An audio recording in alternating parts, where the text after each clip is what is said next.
Hey guys, it's Saga from TechWorks, and here's the video you guys have been waiting for. A detailed camera comparison between the Realme 3 Pro and the Redmi Note 7 Pro. Right now, these two look like the best option for someone having a budget of under 15,000 rupees, and more often than not, while making a choice between two smartphones, it comes down to which one has a better set of cameras. This debate of which one has a better camera took a whole new turn with the launch of OnePlus 7 and OnePlus 7 Pro. People are arguing about which one has a better camera, the Realme 3 Pro or the Redmi Note 7 Pro, based on some other phones that just came out. Confused? Let me put a bit of perspective on this. Realme 3 Pro comes with Sony IMX519 sensor, which is the same one used in OnePlus 6T, whereas the Redmi Note 7 Pro comes with Sony IMX586 sensor, which OnePlus used in their latest smartphones, the OnePlus 7 and OnePlus 7 Pro.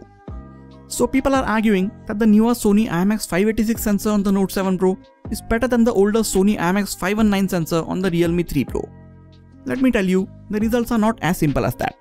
There are a lot of other variables like image signal processor, number and quality of lenses, aperture size, color science, software processing and a lot more that goes into deciding how the resulting images would turn out. And every manufacturer has their own way of handling each of these things. So even the results from same sensors packed in two different smartphones might not be the same. There is no doubt that the Redmi Note 7 Pro, like all of its previous generations, has got one of the best cameras on budget devices for its time. And I have also shown in previous videos that it is capable of taking on smartphones which are priced much higher than it. But in my last video, we saw that the Realme 3 Pro also has got a great set of cameras, which makes this comparison a very interesting one. By the way, if you want to watch the individual camera reviews of both these phones, I will leave card to both of them on the top right corner of the screen and also link them in the description section. Now we need to go through a lot of image and video samples, so instead of telling you all the camera specs, I will leave them here in this slide. You can pause the video and go through them if you want. If you want better control over various settings like white balance, shutter speed, ISO and focus, both these phones offer Pro or Expert mode. On the Note 7 Pro, range of ISO is from 100 to 3200 and the range of shutter speed is from 1,000th of a second all the way up to 32 seconds. While on the Realme 3 Pro, range of ISO is same, that is 100 to 3200, and the range of shutter speed is from 1/8000th of a second to 16 seconds. With that out of the way, let us now get to the image and video samples from both these phones. But before that, if you are new to this channel, why don't you take a few moments to hit the subscribe button and the bell icon next to it. That way, you won't miss out on any of the amazing videos coming up on this channel. Starting with the daylight images. Both of them capture a lot of details, and these images look really good from both. Images from the Realme 3 Pro are slightly more saturated. There is a chroma boost mode if you want the colors to pop out even more, but for my liking, those images look oversaturated. Even on the Note 7 Pro, you can head over to settings and adjust the contrast and saturation levels to the way you like it. Realme 3 Pro captures native 16 megapixel images, while the Note 7 Pro uses pixel binning to capture a 12 megapixel image with its 48 megapixel sensor. As we zoom in, you can see there are slightly more details in the images from the Note 7 Pro compared to the images from the Realme 3 Pro. In some of the images, difference is very apparent where you can clearly see sharper images from the Note 7 Pro. While in others, the difference is very little and you can barely see it even if you zoom in 2 to 3 times. You can take 48 megapixel images on the Note 7 Pro and Ultra HD upscaled 64 megapixel images on the Realme 3 Pro if you want slightly more details in your shots. But to be honest, slight more details that these high resolution images have are not worth the larger file sizes in my opinion. So I suggest you go with normal 16 megapixel images on the Realme 3 Pro and 12 megapixel images on the Note 7 Pro. Coming back to the colors, both do a good job, but they are a bit inconsistent at representing accurate colors. Both have AI scene detection, which changes the saturation, contrast and sharpening levels for each scene, and I think that is what makes them inconsistent. Here, Realme 3 Pro showed natural looking colors, while the Note 7 Pro added a lot of contrast and sharpening, which makes its image look much harsh. In this one, both detected greenery, but the Note 7 Pro delivered good colors, while the Realme 3 Pro added a green tint to the overall image, which messed up the white balance. There is a slight magenta tint in almost all of the images from the Note 7 Pro, which depending on your color preference, you may or may not like. Leaving the slight color inconsistencies aside, overall images from both the phones look good when you look at them individually. When it comes to images like these, where there are brighter and darker parts in the same scene, Realme 3 Pro shows much better dynamic range. Look at how much more details it is showing in the shadows compared to the Note 7 Pro, while also preserving most of the details in the highlights. Here, again we can see a slight magenta tint in the image from the Note 7 Pro, and it also doesn't bring up lot of details from the shadows of the trees. Shooting directly into the sun is not a good idea, but again, here you can see the Realme 3 Pro showing better colors and more details in the leaves and branches of the tree. Just like many of you guys, I love taking close-up and macro shots. Accurate focusing is important for taking these kind of shots. Both phones do well in terms of focusing speed when there is plenty of light. But when the light goes down, Realme 3 Pro takes a bit of time and few attempts to get the focus right. There is nothing wrong with that, but you just need to be a bit patient with it in lower light. Once they get it right, the subject in these close-up shots is in sharp focus, and thanks to wide aperture on both, the background is nicely blurred out. Realme 3 Pro has a hair wider aperture, but the physical size of the sensor is bigger on the Note 7 Pro, so the amount of blur in the background is pretty much the same.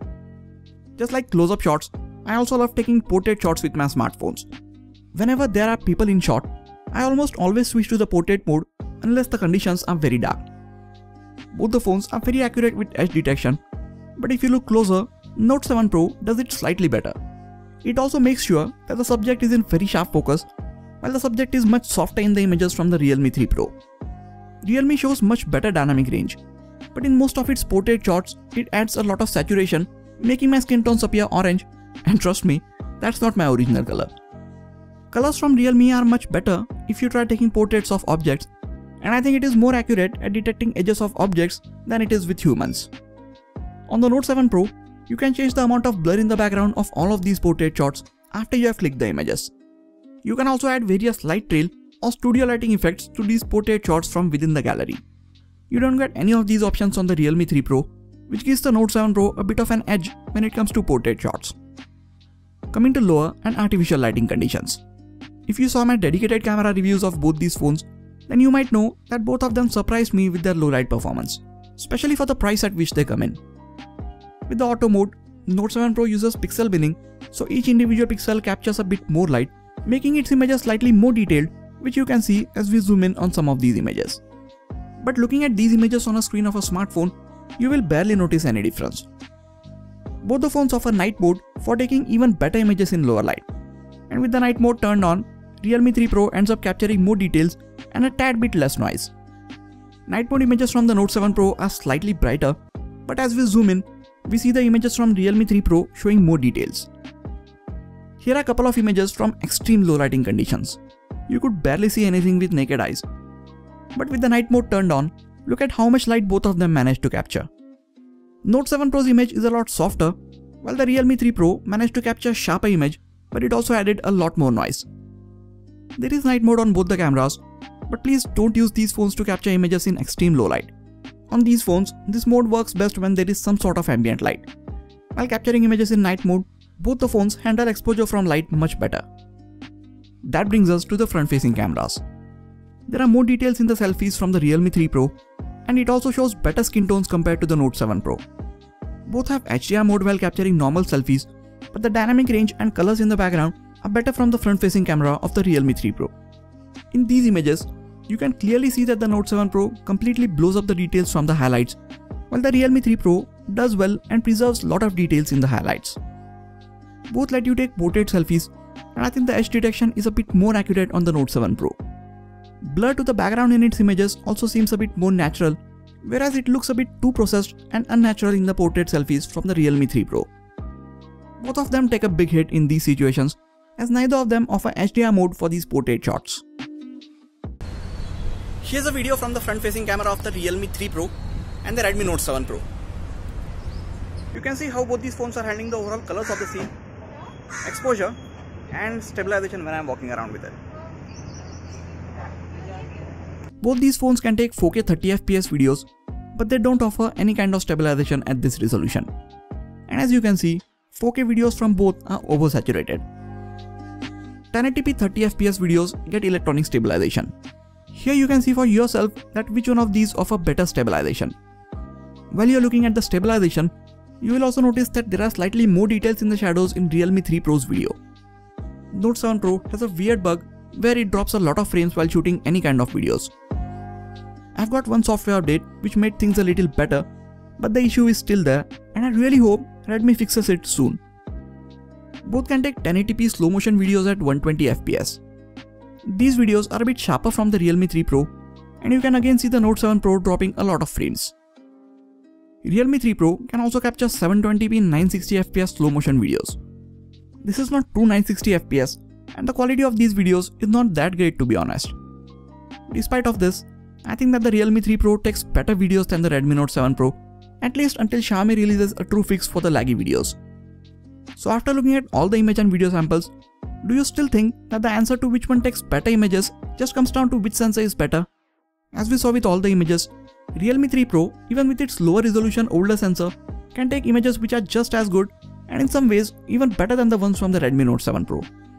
Which one of these is a better phone for the camera, or which one should you get is a bit subjective and depends on your requirements.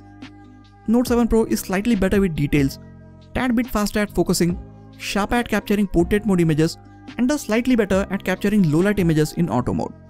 If these things are what matter to you, then the Redmi Note 7 Pro looks like a better option for you. Realme 3 Pro on the other hand shows better dynamic range, managed to take good looking portrait images of objects, its nightscape mode images are sharper, it captures detailed selfies, and they also show better dynamic range, and its video performance is consistent and better than that of the Redmi Note 7 Pro. If these are some of the things that matter to you the most, then go with the Realme 3 Pro. I personally choose the Redmi Note 7 Pro just because of the fact that it takes better portrait mode images, and as I said before, that is one of the main ways I take my images whenever there are people in the scene.